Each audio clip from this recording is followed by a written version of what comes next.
What's interesting to see is whether people will regroup and start to fight back, or whether they will just, let him have free rein. There has been a largely muted, even pliant reaction to the return of his presidency. Like, OK, we got exhausted last time round with trying to oppose, with trying to call out, with trying to challenge. That bishop did. And we know what a nasty world it is. When Trump goes after somebody on social media, his acolytes follow in behind, and the threats, I'm sure, will come. It feels like they're tongue-tied. It does. And one thing Republicans historically are much better at is turning a defeat into a victory, or at least minimizing the scale of defeat. Democrats don't seem to be very good at that. Emily, you and me have to accept that there was no wrongdoing on January the 6th. It was a day of love. Before you watch today's episode, we want to remind you that tickets are on sale for the newsagent's live shows with HSBC UK. We're kicking off our tour at Birmingham Symphony Hall on February the 17th. Then we're off to the Bridgewater Hall in Manchester, that's on February the 24th, and finally to Usher Hall in Edinburgh on March the 11th. Head over to Global Player to get your tickets for any of those dates. The link will be in the description below. We're really excited to see you there. In the name of our God, I ask you to have mercy upon the people in our country who are scared now. There are gay, lesbian, and transgender children in Democratic, Republican, and independent families, some who fear for their lives. And the people who pick our crops and clean our office buildings, who labor in poultry farms and meatpacking plants, who wash the dishes after we eat in restaurants and work the night shifts in hospitals, they may not be citizens or have the proper documentation, but the vast majority of immigrants are not criminals. They pay taxes. That's Marian Edgar Buddy. She's the Bishop of Washington, and she's walking into the lion's mouth. She's making her speech about the rights of immigrants, the rights of LGBTQ and gay people, right in front of Trump and his entire family, who are staring at her open-mouthed with disgust. And you will not be surprised that Donald Trump has not just internalised the sermon to reflect on it, he has spoken out against it. When he returned to the White House, he had this to say. Service. What did you think of the service? What did you think? Did you like it? Did you find it exciting? Not too exciting, was it? I didn't think it was a good service, no. Thank you very much. Thank you, press. Thank you, press. They can do much better. And on Truth Social, Donald Trump has gone even further, calling Bishop Buddy nasty. Can you imagine what her life is going to be like? Is this what we've got for the next 4 years? Welcome to the Newsagents USA. The Newsagents USA. It's John. It's Emily. And this was not the first time that the Bishop of Washington has spoken out against Donald Trump and his actions, which I guess begs the question of why they didn't see this coming and why, in essence, she was given this space, this authority to do so. But in 2020, she published an opinion piece in the New York Times where she was expressing outrage over Trump's appearance and his words after the death of George Floyd. And she actually, do you remember when Trump stood there with a Bible? She accused him of using sacred symbols to cloak himself in the mantle of spiritual authority. I mean, weirdly, Trump is one of the few people who doesn't even pretend to believe in God, but he did stand there that day with a Bible. And the faces this time round of Trump's family members was something to behold. And if you haven't seen it, you might just want to check out her words and their faces, because they all stop what they're doing. They all look at her with daggers and they realise that she's going for him once again. I think what is remarkable about this, though, Emily, is just how little resistance there has been, just how little speaking out. And given what a controversial figure Donald Trump is, given how polarising he has been and continues to be, the remarkable part of all of this is that there has been a largely muted, even pliant reaction to the return of his presidency. Like, okay, we got exhausted last time round with trying to oppose, with trying to call out, with trying to challenge. We're not going to do it this time. That bishop did, and we know what a nasty world it is. When Trump goes after somebody on social media, his acolytes follow in behind, and the threats, I'm sure, will come, and she will require security 24/7, because you can't do that now in Trump's America. Free speech has its limitations. You can say whatever you like, but don't criticise Donald Trump, because there are consequences. What's interesting to see is whether people will regroup and start to fight back, or whether they will just, let him have free rein. And I think there are Democrats now who are sort of asking themselves the places where it matters and the places where they're just going to leave it. Are they looking back and feeling the criticism that really stings of him saying they went after me for the wrong things? Whether it was the New York law case, the convictions there, whether it was the Russian investigation, which, let's be honest, absolutely found links of Russian interference in the election. It just didn't conclusively link Trump to that. But I think they've been sort of slightly scared off doing that stuff, because it's taken up oxygen that they want to be spending on other things. And the things that they'll be spending it on now is telling ordinary Americans that he's not actually cutting their bills. He's not actually bringing down inflation. He isn't actually ending the wars. Yeah, look, Donald Trump won the election. He's got the House, he's got the Senate, and he has got a mandate. He campaigned on, deporting illegal immigrants. He's going to go ahead with that. He campaigned on the economy and tariffs and all the rest of it. He's going to go ahead with it. He campaigned on trans issues. He's going to go ahead with ending DEI programs and positive discrimination for certain groups of people. That is what he promised in the election campaign. And that is what he hopes will make America great again and build the American economy, and all the deregulation piece is part of that.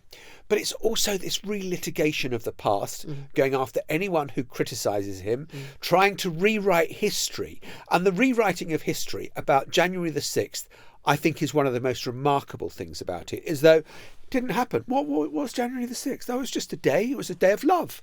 Well, yeah, up to a point. Yeah, and it's really interesting to see how Republicans, lawmakers, are responding to that. Lisa Murkowski, the sort of independent but Republican senator from Alaska, is one of the few people who's just come out and said, I do not agree with these pardons. This is not right. She's kind of kept her moral backbone and her fibre here. The Speaker, Mike Johnson, who was, let's not forget, one of those who was very happy to push the narrative of the stolen election back in 2020. He got the signatories up amongst Republican lawmakers to say let's fight this election that Trump lost. And this time he was asked about it on CNN, and he basically says, yeah, let's move on.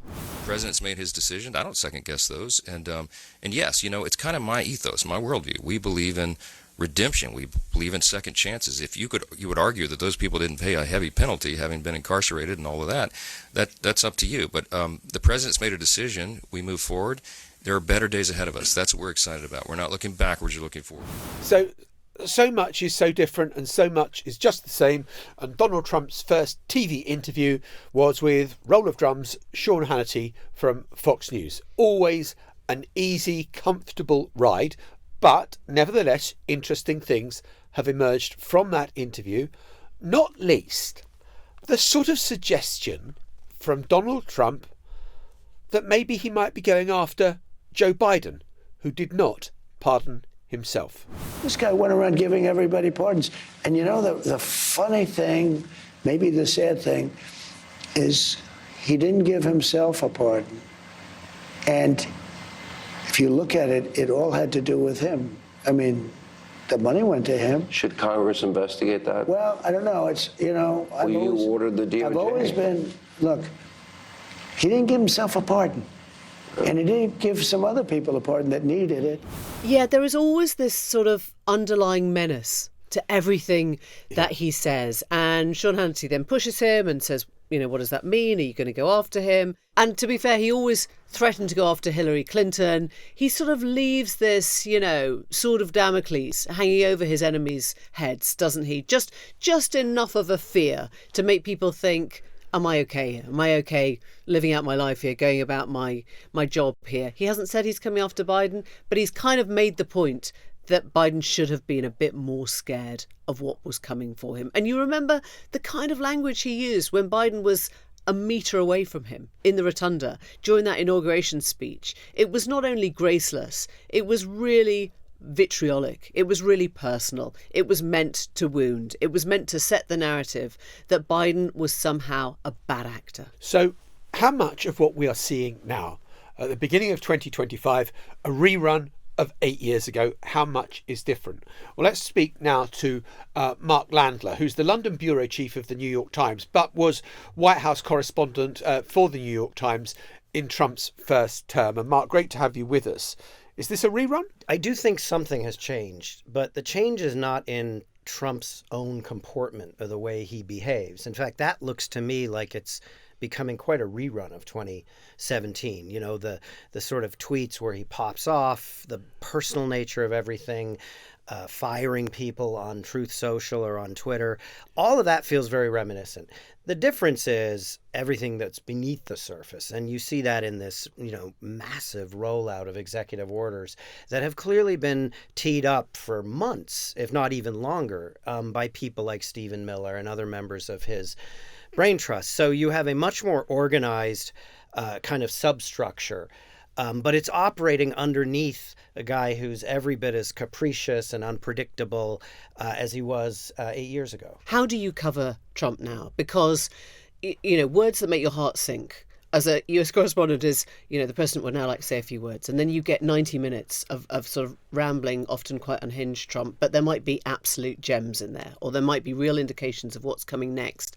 And you must be thinking, what do I have to sift through? What do I have to take seriously? It's the whole question of seriously and literally. When you call up your editor and say, this is important, I mean, what's the bar? Well, I remember right when Trump came into office the first time, and I was a White House correspondent, we had a big meeting to discuss this. And what was on the table was, where do we set the bar in terms of his posts?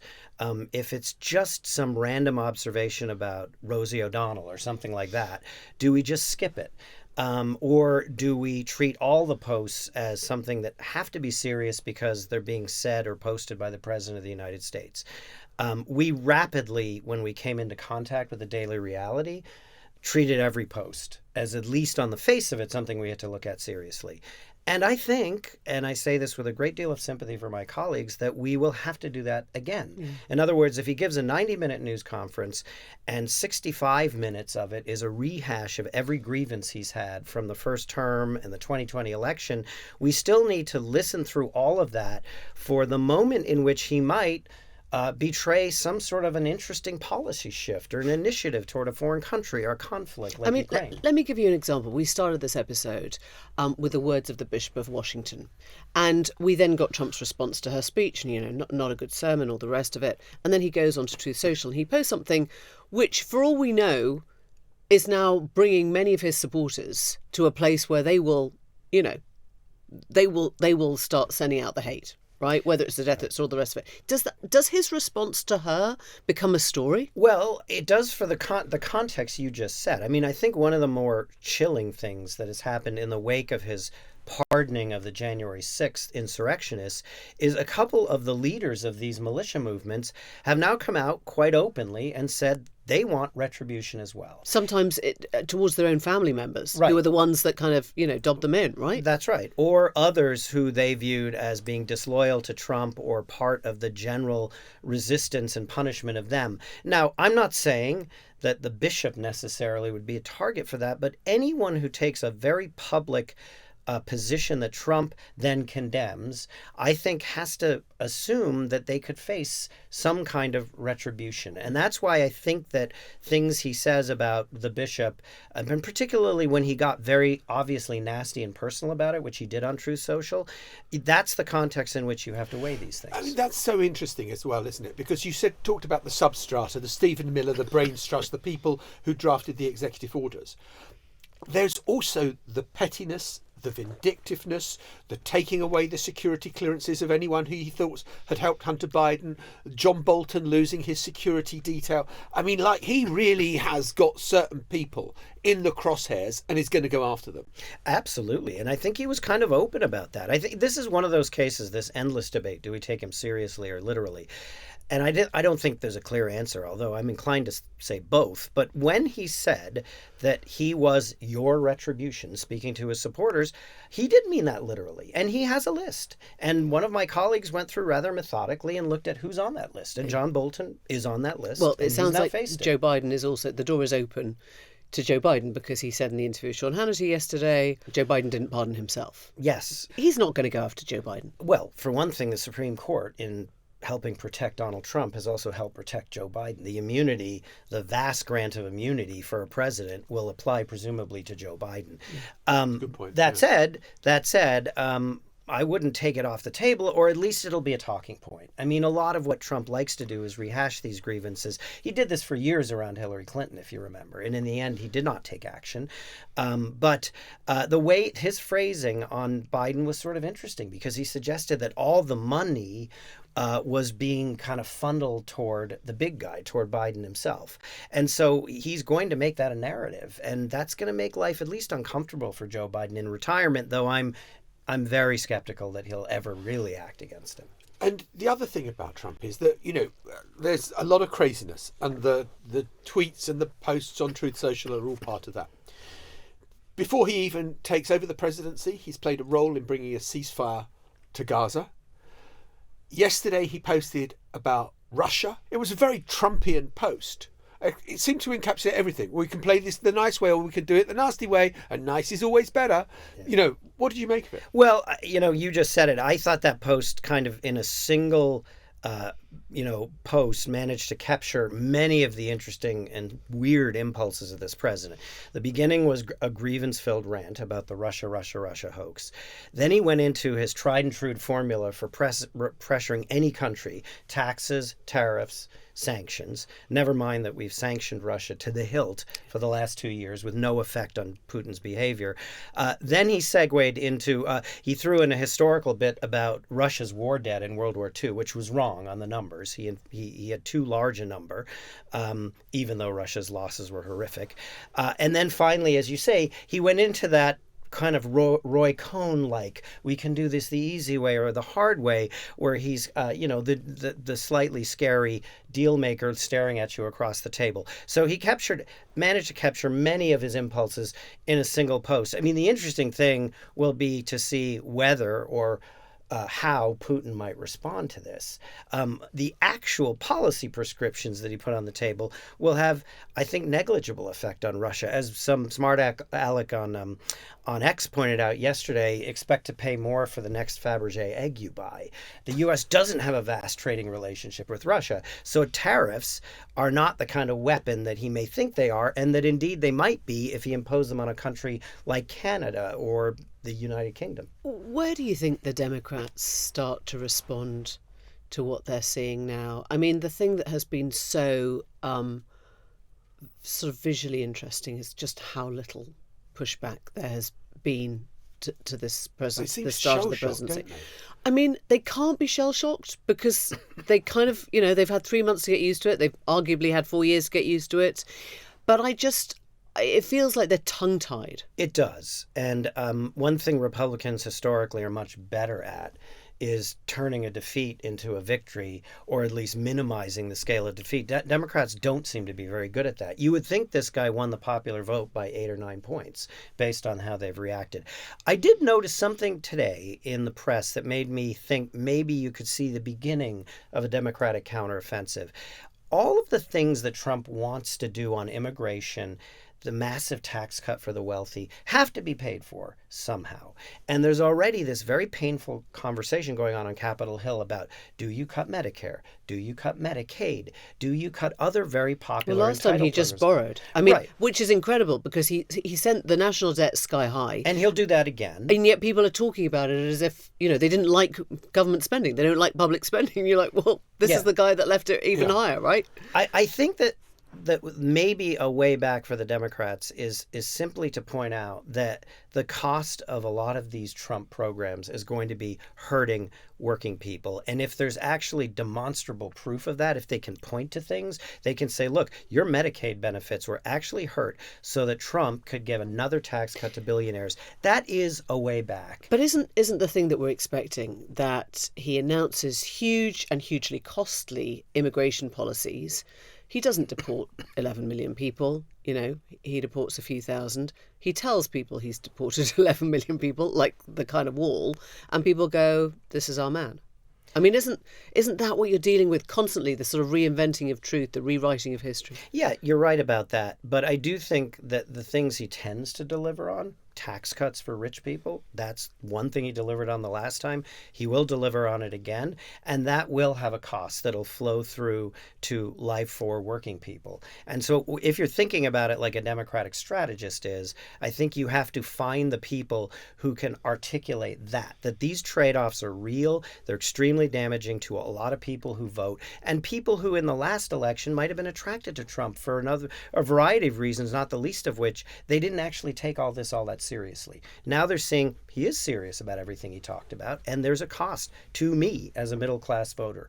But they need a different cast of characters, honestly, I think, to hammer home that message. Mark, the last time we spoke to you, we talked about him trying to go after the media and the media seeming to sort of bend the knee towards him and, kiss the ring. I've since seen an executive order where he's asking the FCC, the Federal Communications Commission, to reopen investigations into various of the TV networks that they were biased against him. Is he coming after us? I think he's definitely going to try to come after the broadcasters in the U.S. Absolutely. I mean, there's an irony here, because if you look at what he said about social media, he presented himself as a champion of free expression, right? Yeah. And he wants Facebook and X to be unfettered and have all the shackles taken off. Yet at the same time, he's telling the FCC to go after broadcast networks for kind of trying to do their jobs. So yes, he is going to come after the media. I mean, and I think it's telling that he's not getting the kind of pushback that he would have gotten 8 years ago. I mean, I noticed another kind of straw in the wind was the Washington Post dropping its motto, "Democracy dies in darkness," in favor of a new motto, which is riveting storytelling for all Americans, which is one that can be interpreted a variety of different ways. But one way you can't interpret it as is a full-scale offensive against all wrongdoing by Donald Trump and his administration. And where would that have come from, the dropping of it? From Jeff Bezos or from the editor? The senior management obviously were involved in this. I haven't read a good inside account of whether that was ordered up by Jeff Bezos or ordered up by Will Lewis, the publisher, but clearly senior management were involved in that. And just tonally, that's an interesting change. I'm hoping it doesn't affect their reporting. As I said to you the last time I was here, I admire my colleagues there. They're great reporters. A lot of them have left, though. A lot of the ones I was thinking about a month ago when we talked about this aren't there anymore. There's still a lot of good ones left. But that was one shift that I thought was really notable. There's going to be massive changes at CNN that I think are going to be announced in the next day or two. It'd be very interesting to see what CNN's posture is in the next few months. And that's Mark Thompson, who's a Brit in charge of that. And ran our company very well, by the way, for a long time. Fascinating. Mark, thank you so much indeed. Thanks, Mark. Great to be here. And in a moment, we will be talking to Helle Thorning-Schmidt. She is the former Danish Prime Minister, so has views on what is happening about Greenland, but she's also co-chair of the oversight board of Meta, which has capitulated and bent the knee towards Donald Trump. Well, I'm joined now by Helle Thorning-Schmidt, former Prime Minister of Denmark, but also co-chairs the oversight board of Meta. And given Mark Zuckerberg's recent decisions, there is quite a lot to talk about, what with Greenland and the way corporate America is behaving. Helle Thorning-Schmidt, let's deal with Meta first of all. Stopping fact-checking when there is such a paucity of facts out there and everyone can have their own truth, it seems a really retrograde step.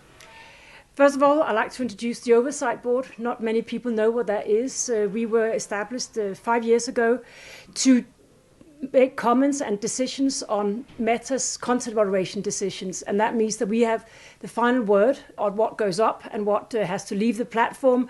And Meta has actually kept to their promise for these 4 years, where they have followed all our decisions and many of our recommendations. So I consider myself a watchdog of Meta in the field of content moderation. So with that said, fact-checking. I don't think Meta will stop fact-checking. They'll find another system of fact-checking, but I don't think a large platform like Meta will be able to exist without fact-checking. And that's not actually what they're saying. They're saying they are not happy with the US fact-checking because it doesn't have the support of so many people. A fact-checking system that is not trusted by half of the population is actually not functioning very well. So they want to find a new way of fact-checking, and that they're calling the community notes.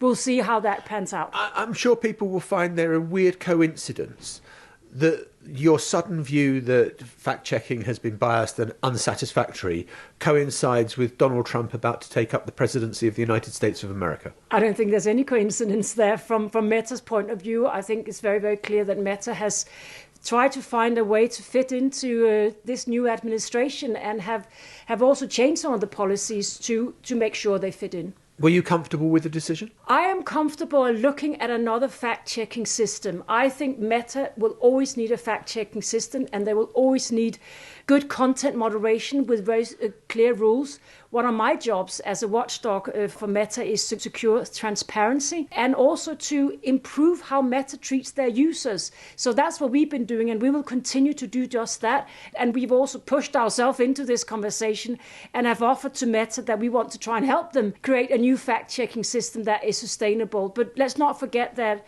community notes can be a bad thing, but you could also have a crowdsourced fact-checking system like you have on Wikipedia, which is actually considered and understood as a very good thing. But look, the way I've had it said to me by someone in Meta is it's Mark Zuckerberg's company, and this was Mark Zuckerberg's decision, which means that the oversight board, in effect, is slightly meaningless. We don't have a jurisdiction. We don't have anything to say on fact-checking. So we actually have nothing to do with fact-checking. We have something to do with content moderation. We have just been topped up in our funding for the next 3 years.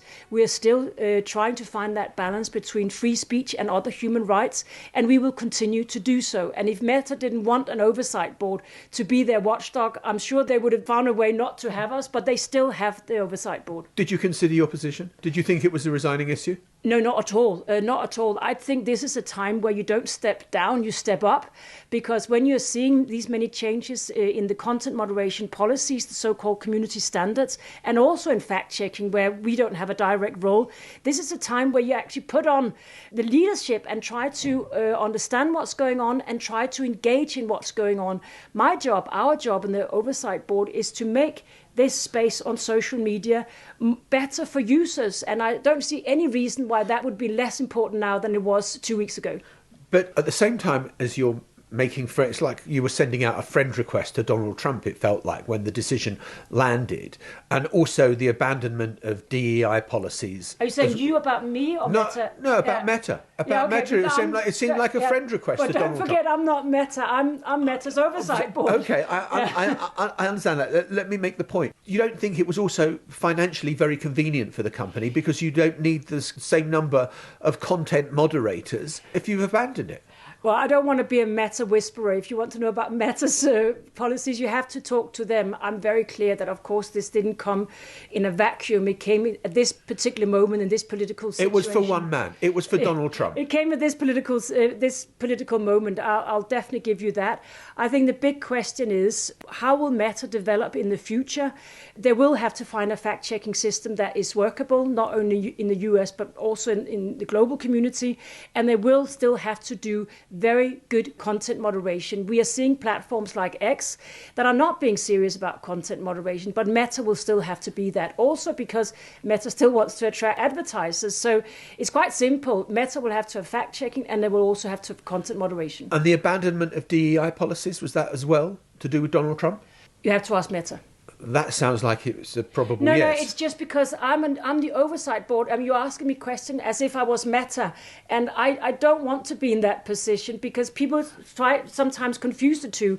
And I'm actually not here to defend Meta. I spend most of my days criticizing Meta on their content moderation, but it's important to me that whatever policies Meta have in terms of hiring and firing, whatever they have, that's not my job to comment on. Okay, just one other thing on Meta.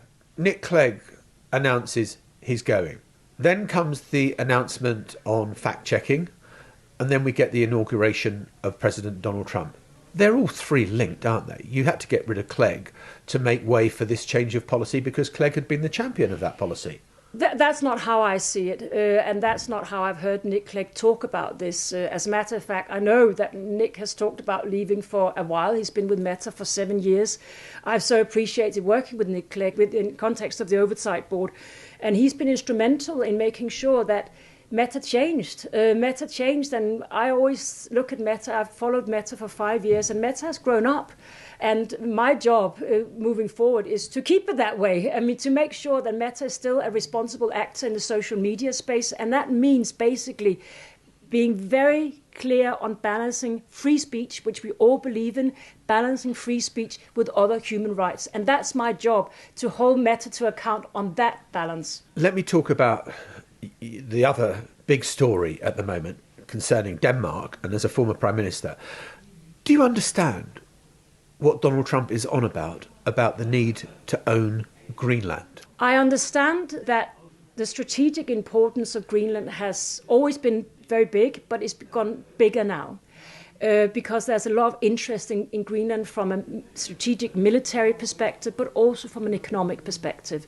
And I do understand that there's an American interest. There has been an American interest since the end of the Second World War. So that's completely clear to me. That's also why the Americans had a base up there, used to call Thule base, now Pituffik airspace base. And I understand that military engagement. What I'm not quite sure I understand is why you need to own Greenland to follow all those interests that the US understandably have in Greenland. So what, it's just a real estate deal from a real estate president? We'll see. I hope that this can find a solution.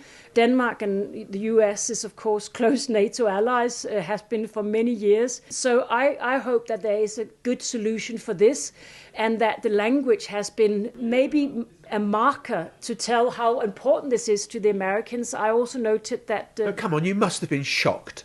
You must have been shocked to hear Donald Trump expressing these views in the way that he did, with not ruling out military intervention. This is a very extraordinary behavior from an American president who we consider a close ally. I don't want to say too much about it because I hope that this can find a solution in the negotiation room. And I don't think it's helpful if a former prime minister starts to deepen the conflict that we have here. I hope we can find a solution, but also want to make it absolutely sure that Denmark is a committed NATO member.